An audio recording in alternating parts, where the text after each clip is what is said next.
ഈ ഓണത്തിന് റിലീസായുള്ള കിഷ്കിന്ധാകാന്ഡം നിങ്ങൾ എത്ര തവണ കണ്ടു? അതിന് റിപ്പീറ്റഡ് വാല്യൂ ഉണ്ടോ? നമുക്കറിയാം, ഈ ഓണത്തിന് റിലീസായുള്ള സിനിമകളിൽ ഏറ്റവും മികച്ച പ്രേക്ഷക പ്രതികരണമായിട്ട് മുന്നോട്ട് പോയിക്കൊണ്ടിരിക്കുന്ന ഒരു സിനിമയാണ് കിഷ്കിന്ധാകാന്ഡം. എന്നാൽ ഈ സിനിമ വീണ്ടും നിങ്ങൾ തിയേറ്ററിൽ പോയി കാണാൻ തയ്യാറാകുമോ? ഈ സിനിമയിൽ ഒളിഞ്ഞിരിക്കുന്ന നിഗൂഢതകളെക്കുറിച്ച് അറിയാനുള്ള ആകാംക്ഷയോടുകൂടിയാണ് നിങ്ങൾ ആദ്യ തവണ ഈ സിനിമ കാണാൻ വേണ്ടി പോകുന്നത്. അപ്പോൾ നിങ്ങൾക്ക് കിട്ടുന്ന ഒരു ചലച്ചിത്രാനുഭവം ആയിരിക്കില്ല രണ്ടാം തവണ വീണ്ടും ഇതേ സിനിമ കാണുമ്പോൾ. കാരണം നിങ്ങൾ ഇതിനെക്കുറിച്ചുള്ള നിഗൂഢതകൾ അറിഞ്ഞതിന് ശേഷം വീണ്ടും ആ സിനിമ കാണുമ്പോൾ നിങ്ങൾക്ക് പ്രത്യേകമായിട്ടുള്ള വേറൊരു ഡയമെൻഷനുള്ള ഒരു ചലച്ചിത്രാനുഭവം സാധ്യമാകുമെന്നാണ് എനിക്ക് പറയാനുള്ളത്. ആസിഫ് അലി നായകനായ വിജയരാഘവൻ സുപ്രധാന വേഷത്തിലെത്തുന്ന ഈ സിനിമയെക്കുറിച്ച് നല്ല പ്രതികരണമാണ് ഇന്ത്യക്കകത്തും പുറത്തും ലഭിക്കുന്നത്. എന്നാൽ ഈ സിനിമയ്ക്ക് ഇനീഷ്യൽ കളക്ഷൻ വേണ്ടത്ര ലഭിച്ചില്ല എന്നുള്ള ഒരു പരാതി ചില ഭാഗത്തുനിന്നെങ്കിലുമുണ്ട്. ഈ സിനിമയിൽ അഭിനയിച്ചത് സൂപ്പർ താരങ്ങളായിരുന്നെങ്കിൽ തീർച്ചയായിട്ടും ഇതിന് നല്ലൊരു ഇനീഷ്യൽ കളക്ഷൻ ലഭിക്കുകയും ഇത് വളരെ പെട്ടെന്ന് തന്നെ 100 കോടി ബോക്സ് ഓഫീസ് കളക്ഷൻ എത്താൻ സാധ്യതയുള്ള ഒരു സിനിമയായിരുന്നു. അതുകൊണ്ട് തന്നെ കിഷ്കിന്ധാകാന്ഡം എന്ന സിനിമ കാണുമ്പോൾ നിങ്ങളിൽ ചിലരെങ്കിലും നിങ്ങളുടെ പ്രിയ താരങ്ങളാണ് ഈ സിനിമയിൽ അഭിനയിച്ചിരുന്നെങ്കിൽ, തീർച്ചയായിട്ടും ആസിഫ് അലിയും വിജയരാഘവനും ഒക്കെ നമ്മുടെ പ്രിയ താരങ്ങൾ തന്നെയാണ്. എന്നാൽ സൂപ്പർ താര വാല്യുള്ള നിങ്ങളുടെ പ്രിയ താരങ്ങളാണ് ഈ സിനിമയിലെ സുപ്രധാന വേഷത്തിൽ അഭിനയിച്ചിരുന്നത് എന്നെങ്കിൽ ഇത് വേറെ ലെവലായനെ എന്ന് നിങ്ങളിൽ ചിലരെങ്കിലും ആഗ്രഹിച്ചിട്ടുണ്ടാകും. എന്നാൽ ഈ ഒരു കഥാപാത്രത്തിന് ഏറ്റവും യോജിക്കുന്നതെന്ന് നിങ്ങളിൽ ചിലർക്കെങ്കിലും തോന്നുന്ന മറ്റൊരു യുവതാരം നമ്മുടെ മലയാള സിനിമയിലുണ്ട്. അത് മറ്റാരുമല്ല, നമ്മുടെ പ്രിയതാരം ഫഹദ് ഫാസിലാണ്. അദ്ദേഹത്തിൻ്റെ കയ്യിൽ ഈ ഒരു കഥാപാത്രം വളരെ ഭദ്രമായിരിക്കും. അദ്ദേഹം ഈ ഒരു കഥാപാത്രത്തെ വേറൊരു ലെവലിൽ എത്തിക്കുമെന്നുള്ളത് തീർച്ച തന്നെയാണ്. അപ്പോഴും ഞാൻ നേരത്തെ പറഞ്ഞ അതേ ഒരു പ്രശ്നം ഇവിടെ ഉണ്ടാകും. കാരണം ആസിഫ് അലിക്ക് പകരം ഫഹദ് ഫാസിലാണ് അജയ് ചന്ദ്രൻ എന്ന ഒരു കഥാപാത്രത്തെ അവതരിപ്പിക്കുന്നതെങ്കിൽ ആ ഒരു കഥാപാത്രം ഫഹദ് ഫാസിൽ കേന്ദ്രീകരിച്ചിട്ടായിരിക്കും മുന്നോട്ട് പോവുക. അതിൻ്റെ കംപ്ലീറ്റ് ശ്രദ്ധ ഫഹദ് ഫാസിൽ ചെയ്യുന്ന ആ ഒരു കഥാപാത്രത്തിലേക്ക് മാറിപ്പോവുകയും ആ സിനിമയുടെ കേന്ദ്ര ബിന്ദു എന്ന് പറയുന്നത് ഫഹദ് ഫാസിൽ ചെയ്യുന്ന ആ ഒരു കഥാപാത്രത്തിലേക്ക് ആയിപ്പോവുകയും ചെയ്യുമായിരുന്നു.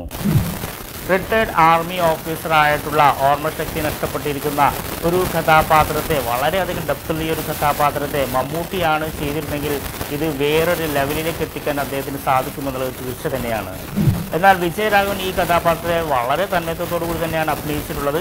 ഞാൻ പറഞ്ഞുള്ളത്, മമ്മൂട്ടി എന്ന സൂപ്പർ താരമാണ് ഈ ഒരു കഥാപാത്രത്തെ അവതരിപ്പിച്ചിരുന്നെങ്കിൽ തീർച്ചയായിട്ടും ഈ ഒരു സിനിമ ആ ഒരു കഥാപാത്രത്തിലേക്ക് കേന്ദ്രീകൃതമായി പോയേനെ. അപ്പോൾ ഈ ഒരു കാര്യത്തിൽ ഇതിൻ്റെ സംവിധായകനായുള്ള ദിൻജിത്ത് അയ്യത്താൻ വളരെ ബ്രില്യൻ്റ് ആയിട്ടുള്ള ഒരു കാര്യമാണ് ചെയ്തിരിക്കുന്നത്. വളരെ പെർഫെക്റ്റ് ആയിട്ടുള്ള വളരെ ബ്രില്യൻ്റ് ആയിട്ടുള്ള ഒരു കാസ്റ്റിംഗ് ആണ് അദ്ദേഹം ഈ ഒരു സിനിമയ്ക്ക് വേണ്ടി ചെയ്തിട്ടുള്ളത്. കാരണം ഈ ഒരു സിനിമയിലെ ഹീറോ എന്ന് പറയുന്നത് ഈ സിനിമയിൽ ഒരു കഥാപാത്രമല്ല, ഈ സിനിമയുടെ യഥാർത്ഥ ഹീറോ ഈ സിനിമയുടെ കഥ തന്നെയാണ്. ഈ സിനിമ കണ്ട ഏതൊരു പ്രേക്ഷകനും ആ കാര്യം സമ്മതിച്ചു കൊടുക്കുകയും ചെയ്യും. കാരണം നമുക്കറിയാം, നമ്മൾ പ്രേക്ഷകർ ഈ ഒരു സിനിമ കാണാൻ ഇത്രയധികം ആകാംക്ഷഭരിതരായത്, ഈ സിനിമ നമ്മൾ ഇത്രയധികം എൻഗേജിങ് ആയിട്ടുള്ളത് വളരെ ബ്രില്യൻ്റ് ആയിട്ടുള്ള ഈ സിനിമയുടെ തിരക്കഥയാണ്. നമുക്കറിയാം, നമ്മളെ തുടക്കം തൊട്ട് ഒടുക്കം വരെ ഈ സിനിമ പിടിച്ചിരുത്തിയത് ഈ സിനിമയുടെ വളരെയധികം ബ്രില്യൻ്റ് ആയിട്ടുള്ള ഒരു സ്ക്രിപ്റ്റ് വർക്ക് കൊണ്ട് തന്നെയാണെന്ന് നമുക്ക് 100% സമ്മതിച്ചു കൊടുക്കേണ്ടി വരും. വളരെ പതിഞ്ഞ താളത്തിൽ തുടങ്ങുന്ന അല്ലെങ്കിൽ വളരെ ഒഴുക്കൻ മട്ടിൽ തുടങ്ങുന്ന ഈ ഒരു സിനിമ വളരെ ഗ്രാജുവലായിട്ടാണ് ഇതിൻ്റെ നിഗൂഢതകൾ അഴിച്ച് പുറത്തു വരുന്നത്. അതായത് വളരെയധികം സ്റ്റെപ്പ് ബൈ സ്റ്റെപ്പായിട്ടാണ് ഇതിന് ഓരോ ബിൽഡപ്പും ഉണ്ടാക്കിയെടുക്കുന്നത് എന്നുള്ളതാണ്. അതുകൊണ്ട് തന്നെ ഇതിൻ്റെ ക്ലൈമാക്സിനോട് അടുക്കുമ്പോൾ നമ്മുടെ ആകാംക്ഷ അതിൻ്റെ അത്രയും പീക്കിലെത്തിക്കാൻ ഈ ഒരു സിനിമയുടെ തിരക്കഥാകൃത്തിന് സാധിച്ചിട്ടുണ്ട്. അതുപോലെ തന്നെ ഈ സിനിമയുടെ അവസാന 30 മിനിറ്റൊക്കെ ആകുമ്പോഴേക്കും നമ്മളൊരു നിഗൂഢതയുടെ ഒരു ചുരുളിയിലേക്ക് പെട്ടുപോയ പോലെയാണ് തോന്നുന്നത്. അത്രയ്ക്ക് ഒരുപാട് രഹസ്യങ്ങളുടെ കലവറ തുറന്ന പോലെയാണ് നമുക്ക് കാണാൻ സാധിക്കുന്നത്. തീർച്ചയായിട്ടും വളരെ നല്ല ഒരു ചലച്ചിത്രാനുഭവമായിരുന്നു കിഷ്കിന്ധാകാന്ഡം എന്ന സിനിമ നമുക്ക് കാണുമ്പോൾ ഉണ്ടായിട്ടുള്ളത്. എന്നാൽ കിഷ്കിന്ധാകാന്ഡം എന്ന ഈ ഒരു സിനിമ നമ്മൾ മലയാളി പ്രേക്ഷകരെ ഇത്രയധികം സ്വാധീനിക്കാൻ എന്താണ് കാരണം?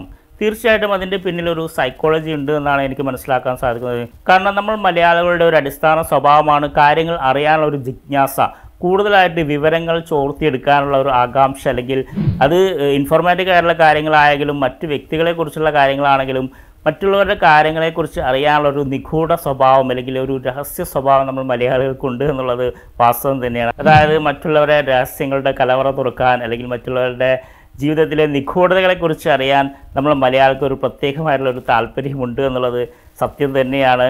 കാരണം നമുക്ക് അറിയാനുള്ള ഒരു ആകാംക്ഷ, നമ്മുടെ ഉള്ളിലുള്ള ഒരു ജിജ്ഞാസ, അത് ഈ ഒരു സിനിമ വളരെ നല്ല രീതിയിൽ മുതലെടുത്തിട്ടുണ്ട് എന്ന് വേണം പറയാൻ. കാരണം ഈ സിനിമയുടെ തിരക്കഥ തന്നെ മലയാളി പ്രേക്ഷകരുടെ സൈക്കോളജി മനസ്സിലാക്കിക്കൊണ്ടാണ് തയ്യാറാക്കിയത് എന്നാണ് എനിക്ക് തോന്നുന്നത്. അതുകൊണ്ട് തന്നെ നമ്മൾ മലയാളിക്ക് ഈ സിനിമ ഒട്ടും ലാഗ് ആവുകയോ ബോറടിപ്പിക്കുകയോ ചെയ്യാത്തൊരു സിനിമയാണ്. കാരണം നമ്മൾ എന്താണോ ആഗ്രഹിക്കുന്നത് ആ രീതിയിലുള്ള ഒരു എന്താ പറയുക ഇൻട്രസ്റ്റിംഗ് ആയിട്ടുള്ള ഒരു നിഗൂഢതയുടെ കലവറ തുറക്കുന്ന പോലെ, നമ്മളെ ഒരു രഹസ്യത്തിൻ്റെ ചുരുളിലേക്ക് നയിക്കുന്ന പോലെ ഇത് ക്രമാതീതമായിട്ട് ഇതിൻ്റെ രഹസ്യങ്ങളുടെ ചുരുളഴിഞ്ഞഴിഞ്ഞ് ഹൈ പീക്ക് ലെവലിലേക്ക് അതിൻ്റെ ഒരു മിസ്റ്ററിയുടെ എക്സൈറ്റ്മെൻറ്റിലേക്ക് നമ്മളെ കൊണ്ടുപോകാൻ ഈ സിനിമയുടെ തിരക്കഥാകൃത്തിന് സാധിച്ചിട്ടുണ്ട് എന്നുള്ളത് 100% സത്യമാണ്. അപ്പോൾ ഈ ഒരു സിനിമയുടെ ഈ ഒരു സ്വീകാര്യതയ്ക്കും ഈ ഒരു സിനിമയുടെ വിജയത്തിനും പിന്നിൽ മലയാളികളുടെ ഇങ്ങനെയുള്ളൊരു സൈക്കോളജി കൂടി ഉണ്ട് എന്നുള്ളത് സത്യം തന്നെയാണ്. നമുക്കറിയാം കിഷ്കിന്ധാകാന്ഡം റിലീസായി 2ാമത്തെ ആഴ്ച പിന്നിട്ടപ്പോഴേക്കും 50 കോടി വേൾഡ് വൈഡായിട്ട് ബോക്സ് ഓഫീസ് കളക്ഷൻ നേടി എന്നാണ് അറിയാൻ സാധിക്കുന്നത്. തീർച്ചയായിട്ടും ഇത് 2 ആഴ്ചക്കുള്ളിൽ തന്നെ ഒരു 100 കോടി ക്ലബിലെത്താൻ സാധ്യതയുണ്ട്.